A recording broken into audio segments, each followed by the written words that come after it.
کوئی غرض نہیں ہے حضرت حاجرہ کی. اب حج کا دیکھیں جناب والا، سب سے پہلے ہم طواف کعبہ کرتے ہیں. طواف کعبہ کرنے کے بعد ہم وہاں سے باہر نکلتے ہیں، صفا اور مروہ کی طرف یہاں جاتے ہیں. صفا اور مروہ میں 7 چکر لگاتے ہیں. ہمارے حج کے ارکان پورے ہو رہے ہیں جناب والا.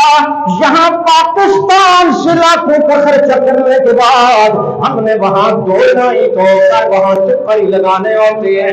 لیکن رب کائنات فرماتا ہے یہ چکر عام چکر نہیں ہے، تم نے زندگی کے چکروں میں سے نکل کر چند چکر میرے گھر کے لگانے، دنیا میں میں تم کو سب لوگوں سے ممتاز کر دوں گا.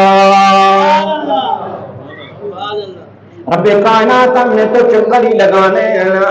ہم نے بیت اللہ شریف کے 7 چکر لگا لیے، ہم نے صفا اور مروہ کے 7 چکر لگا لیے. ہم مزدلفہ کی طرف نکل گئے جناب والا.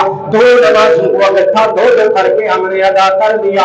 ساری رات کھلے آسمان کے نیچے ہم خیمہ بستی لگا کے وہاں کھلے آسمان کے نیچے رہیں گے.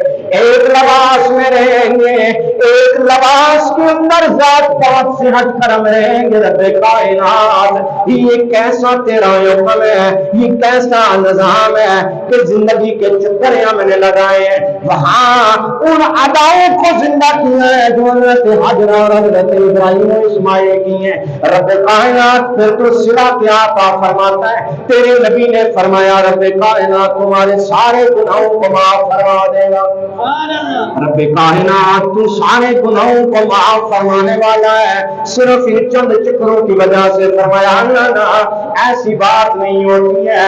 سنو میرے رب کے پیارے نبی علیہ الصلوۃ والسلام نے فرمایا، رب کائنات نے قرآن پاک میں ارشاد فرما دیا وَأَقِیمُوا الصَّلَاةَ وَآتُوا الزَّکَاۃَ.